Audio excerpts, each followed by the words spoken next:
What's the very first thing you should do if your spouse passes before you? Most people don't have a clear answer, and when the moment comes, they find themselves overwhelmed by grief, confusion, and decisions they never expected to face alone.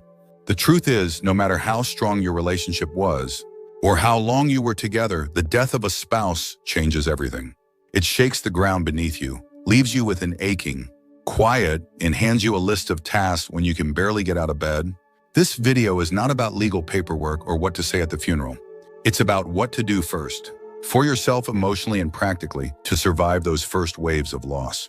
We'll walk through 6 essential steps that will help you hold steady in the middle of one of the most difficult times in life. These aren't cold instructions or distant advice. They're rooted in experience, compassion, and the deep understanding that grief doesn't come with a manual. Each of these 6 things is something that real people, just like you, have found to be crucial in their healing. And while none of them take away the pain, they can give you a sense of steadiness when everything else feels uncertain. If your spouse dies first, and I hope that day is far, far away, you need to know what to do, not just to function, but to eventually live again. Stay with me until the end, because the 6th point is one most people never consider, yet it often determines how the rest of their life unfolds after loss. Let's begin. Number 1, the need to feel before you fix. When your spouse dies, the world doesn't just go quiet, it goes numb. The routines you shared, the conversations you counted on, even the sound of their footsteps in the other room, they're suddenly gone. And the silence left behind is not just external. It settles into your chest, heavy and hollow. And in those early days, there's a deep temptation to push through, to take care of the paperwork, the calls, the arrangements, the logistics, anything to stay busy enough not to feel the full weight of it. But here's the truth before you do anything else. You need to let yourself feel. This doesn't mean falling apart. It means giving yourself permission to grieve without guilt, without a timeline, and without judgment. There is no proper way to mourn. There is no fixed schedule for when the tears stop, or when the bed feels less empty. What matters most in those first days is that you don't push the feelings down so far they harden. Because grief that's avoided doesn't disappear, it waits. And when it returns later, it does so with more confusion and more pain. Some people think showing emotion is weakness, especially after a loss. They say things like, "I have to be strong for the kids," or "he wouldn't want me to cry." But strength doesn't mean silence. It doesn't mean swallowing your sadness so others won't feel uncomfortable. Strength is allowing yourself to acknowledge the full weight of your love and the hole that's left behind. Think about someone like Evelyn, an 81-year-old woman, who lost her husband after 52 years together. In the first week, she busied herself with errands and cleaning out closets, telling everyone she was fine. But late at night, she found herself staring at his chair, not because she missed the conversations, but because she was pretending she didn't. When she finally let herself cry, really cry, it was as if something shifted. Not because the pain left, but because it finally had room to breathe. You are not broken because you're devastated. You are not weak because you can't get through the day without breaking down. Grief is not something you solve, it's something you carry. And if you don't give yourself space to acknowledge it fully, you'll end up carrying it in unhealthy ways through anger, numbness, or even illness. So the first thing you must do if your spouse dies before you is pause. Sit with the loss, even if it hurts. Let yourself cry. Let yourself talk about them. Let yourself admit that nothing makes sense yet. You don't need to have a plan. You don't need to put on a brave face. You just need to feel. Because in doing so, you begin to heal. And healing always starts with honesty. Number 2, the importance of reaching out right away. In the hours and days following the death of your spouse, the sense of isolation can sneak up on you faster than you expect. One moment, people are calling, dropping off food, sending flowers, and then suddenly the house gets quiet. The door stops knocking. The phone slows down. And if you're not careful, that silence turns into separation. That's why one of the most important things you can do early on is this: reach out before the loneliness settles in too deeply. You don't have to say anything profound. You don't have to explain how you feel. But you do need to let people know you're here and that you need them. This doesn't mean pouring your heart out to everyone or trying to entertain guests when you're barely functioning. It simply means not waiting for others to make the first move. Because the truth is, even the people who love you, most might be unsure of what to say or how to help.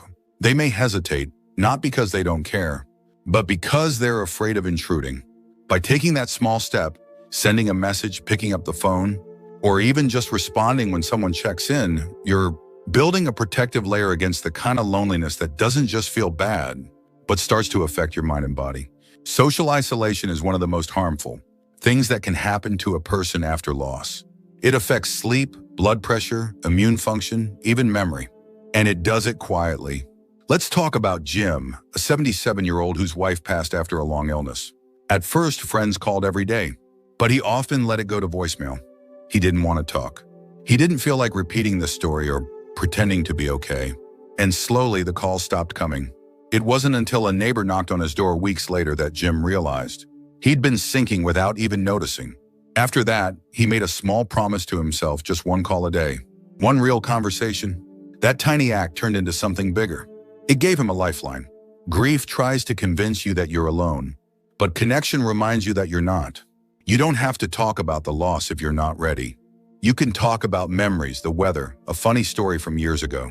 What matters is the presence, knowing someone is on the other end of the line or the other side of the table. And if you have no family nearby or you're worried about becoming a burden, remember this: many communities have grief support groups, senior centers, or local volunteers who will sit with you, talk with you, or simply be a quiet companion. Reaching out doesn't mean admitting defeat. It means choosing not to carry your pain alone. The early days after loss are dangerous, not just emotionally, but physically. Your body is under stress, your mind is foggy, and your heart is vulnerable. Surrounding yourself with people, even in the smallest ways, acts as a kind of emotional scaffolding, holding you up while you find your balance again. So, if you're still watching this video and finding these insights valuable, please comment number 2 below to let me know you're here. And if you haven't subscribed yet, I recommend you subscribe and turn on the bell so you don't miss any videos. Your support helps us continue creating good content to inform and inspire you. Now let's move forward. Number 3, the urgency of organizing critical documents. When someone passes, especially a spouse, it feels like the world should stop. But the truth is, the world keeps moving. Bills arrive, notices are mailed, accounts freeze, and in the middle of your grief, you're suddenly faced with questions you may not be ready to answer. That's why one of the most important things you must do, as gently and clearly as possible, is locate and review all the critical documents tied to your spouse's life. It's not cold and heartless. It's necessary. You'll need to find the will, insurance policies, bank account information, marriage certificate, death certificate, and any documents related to property, pensions, or military service. And you'll need to do it while your mind is tired and your heart is raw. This is where many people either delay out of overwhelm or rush without clarity, and both can lead to mistakes that make the weeks ahead more painful than they need to be. Some people believe they'll get to it once they're ready, but unfortunately, timing isn't always in your control. There are legal and financial steps that often have tight deadlines. Life insurance may need to be claimed. Social Security might need to be contacted. Utility accounts may need to be transferred. If you wait too long or miss something crucial, it could impact your finances in ways that are hard to reverse. Think of someone like Harold, age 79, who lost his wife unexpectedly. She handled most of the paperwork over the years, so when she passed, Harold didn't know where the insurance policy was. Weeks passed before he found it tucked inside a drawer in her sewing room. By then, he'd already covered several expenses from his own savings. Not knowing the policy would have helped. It wasn't a matter of neglect. It was simply a matter of timing. And when you're grieving, clarity is hard to come by.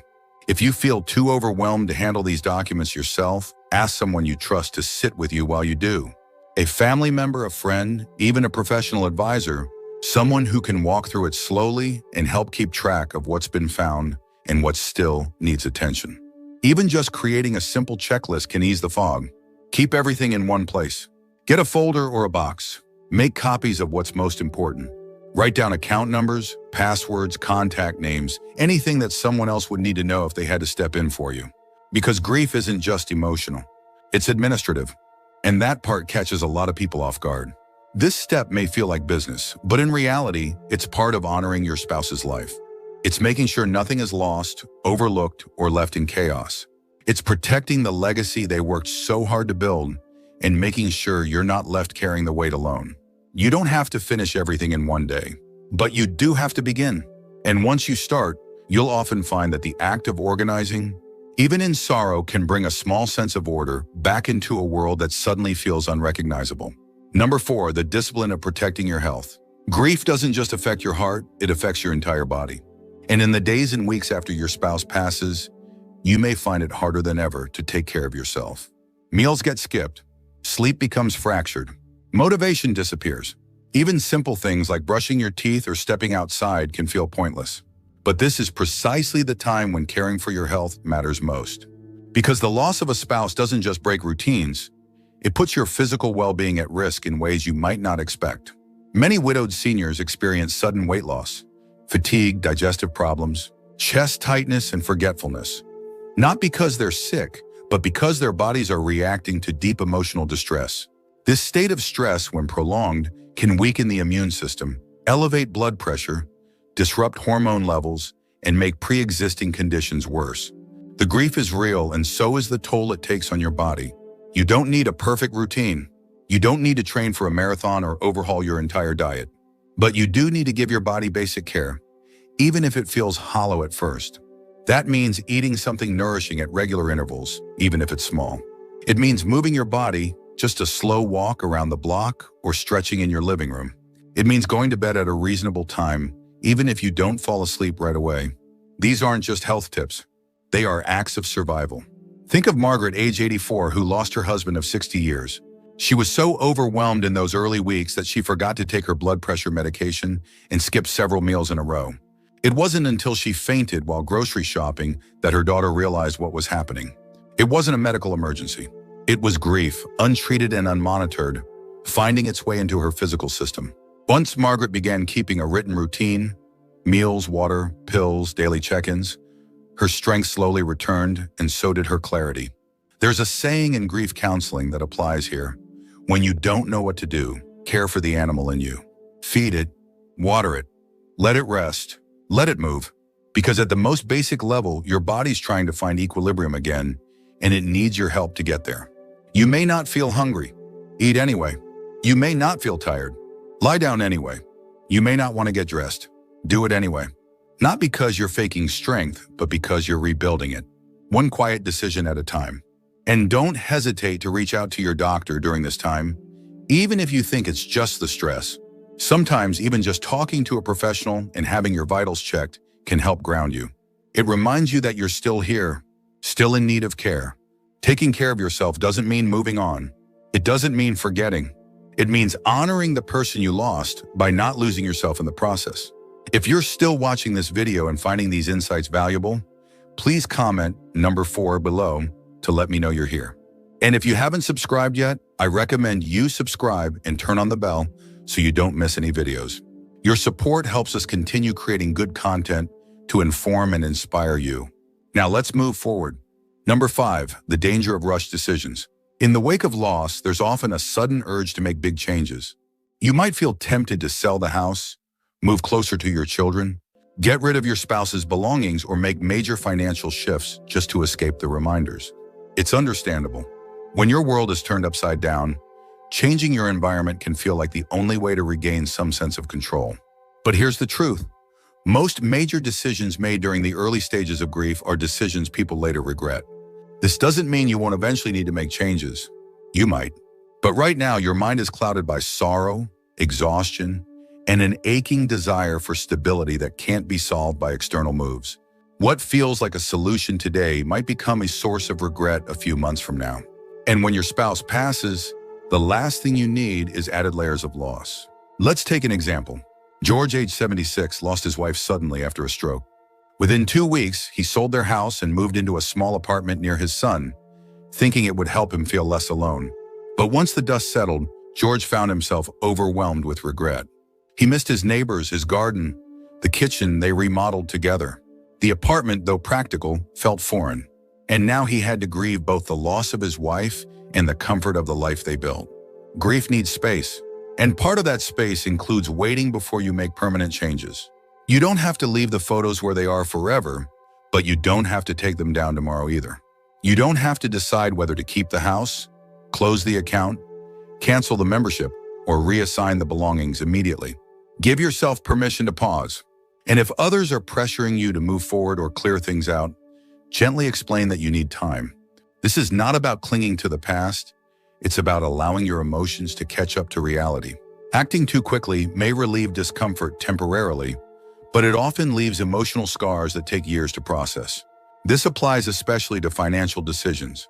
Signing papers, selling assets, or altering investments should be done with care, and ideally with the help of someone you trust, who isn't emotionally entangled in the situation. Whether it's a family member, a financial advisor, or even an experienced friend, having another set of eyes on these decisions can protect you from acting out of desperation or confusion. What you're facing is heavy, and there's no shame in taking your time.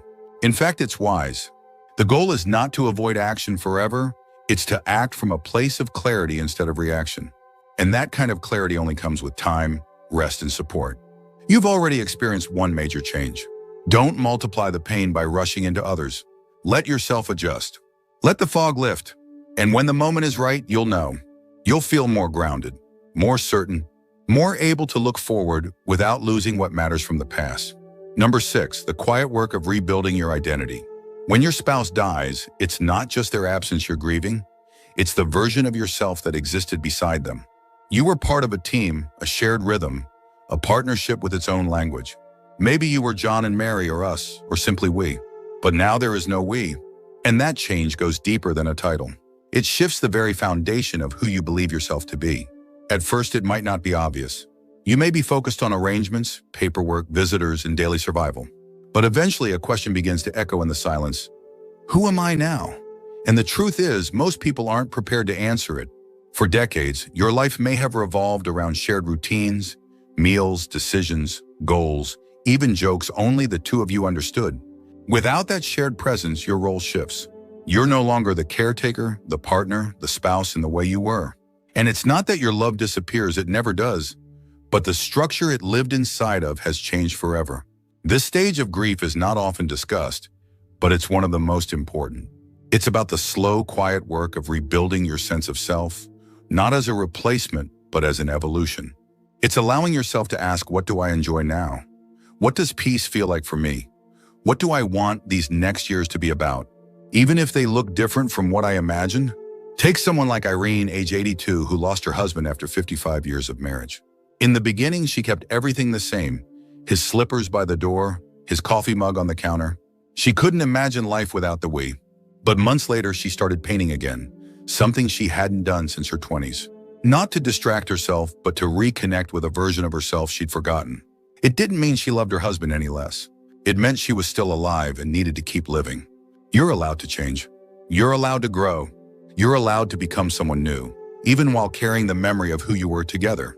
Rebuilding your identity doesn't betray the past. It honors it by continuing forward with intention.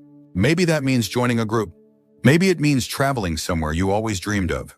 Maybe it means reading a new kind of book, making new friends, or simply learning how to be content in your own company. These are not replacements for love. They are responses to life. You don't have to figure it all out at once. In fact, you won't. Identity after loss is something you discover inch by inch, day by day. But each small step, each new habit, each tiny curiosity is part of reclaiming your story. You are not only who you were with your spouse, you are also who you are becoming without them. And that version of you deserves just as much care, attention, and love as the one before. If you're still watching this video and finding these insights valuable, please comment number 6 below to let me know you're here. And if you haven't subscribed yet, I recommend you subscribe and turn on the bell so you don't miss any videos. Your support helps us continue creating good content to inform and inspire you.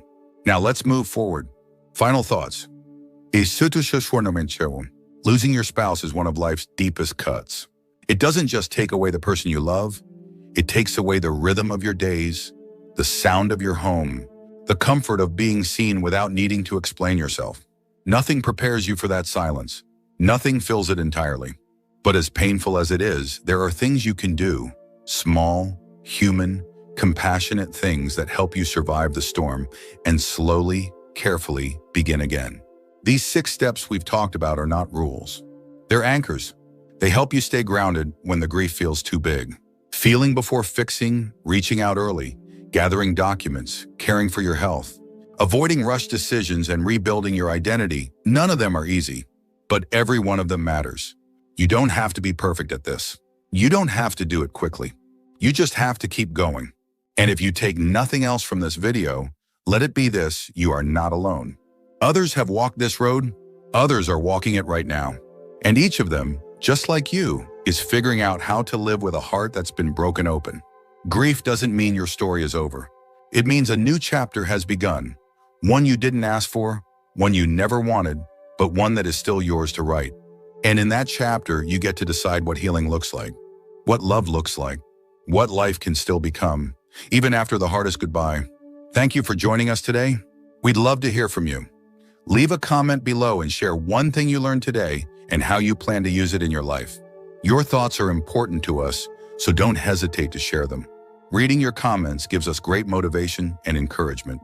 If you enjoyed this video and found it helpful, please like, subscribe, and share. Your support helps us continue creating good content to inform and inspire you. Thanks for watching, and we look forward to seeing you in the next video.